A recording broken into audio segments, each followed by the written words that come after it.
Subscribe to our YouTube channel and press the bell icon to get the latest updates.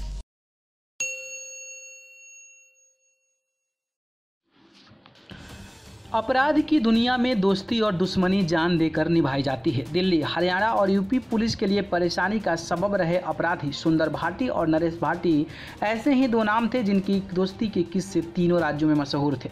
दोनों दोस्त एक दूसरे पर जान छिड़कते थे। इतना ही नहीं, नरेश भाटी के परिवार वालों की मौत का बदला भी सुंदर ने जान की बाजी लगा कर लिया था। लेकिन हितों के टकराव में एक दिन दोनों दोस्तों को दोस्ती की दुश्मनी में तब्दील हो गई और दोनों के बीच एक गैंगवार में गैंगस्टर नरेश भाटी मारा गया। 1990 में ग्रेटर नोएडा के गांव रिठौरी का रहने वाला नरेश भाटी पढ़े लिखे परिवार से था। प्रॉपर्टी विवाद में परिवार वालों की मौत का बदला लेने के लिए नरेश क्राइम की दुनिया में उतर गया। इसका संपर्क उस वक्त गाजियाबाद लोनी एरिया के नामी बदमाश सतबीर गुर्जर से हुआ। गिरोह से ग्रेटर नोएडा घोंघोली निवासी सुंदर भाटी भी था। जल्द ही नरेश और सुंदर भाटी अच्छे दोस्त बन गए। दोनों ने मिलकर दिल्ली सहित पश्चिमी यूपी में हत्या, लूट और रंगदारी की वारदात को अंजाम दिया था।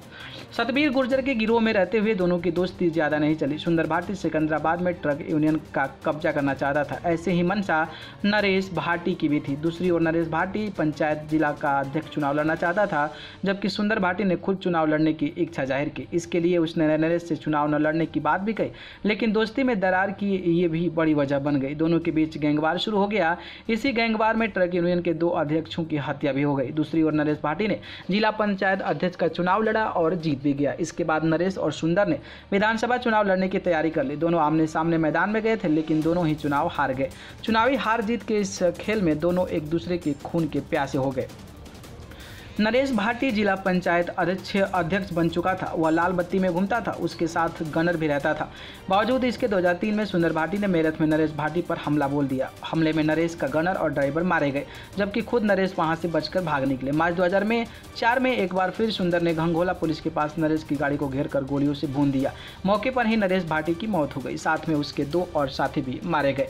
2004 में नरेश का मर्डर होते ही उसका भाई रणपाल भाटी ने गैंग की कमान संभाल ली। सबसे पहले रणपाल ने सुंदर भाटी के भाई प्रदीप पटवारी सहित 3 लोगों की हत्या कर भाई नरेश की मौत का बदला लिया।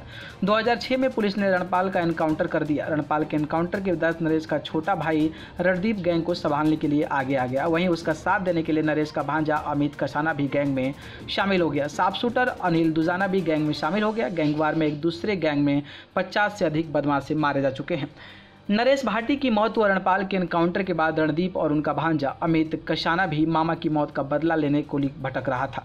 रणदीप को यूपी पुलिस ने गिरफ्तार कर लिया। 2013 में नरेश गिरोह के नंदू की पेशी पर लाते वक्त हत्या कर दी गई। 18 नवंबर 2011 को गाजियाबाद के एक बैंक्वेट हॉल में सुंदर भाटी अपने साले की शादी में शामिल होने आया था। अमित कसाना बैंक्वेट हॉल पहुंच गया। सुंदर भाटी को निशाना बनाते हुए गोलीबारी शुरू कर दी। वहीं सुंदर वहां से भाग गया, लेकिन इस गैंगवार में 3 लोग मारे गए।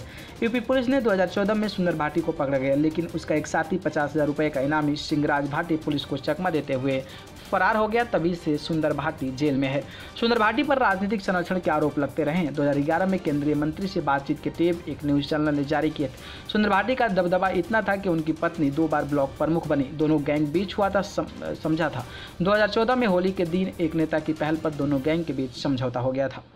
न्यूज रूम से न्यूज लाइव की रिपोर्ट।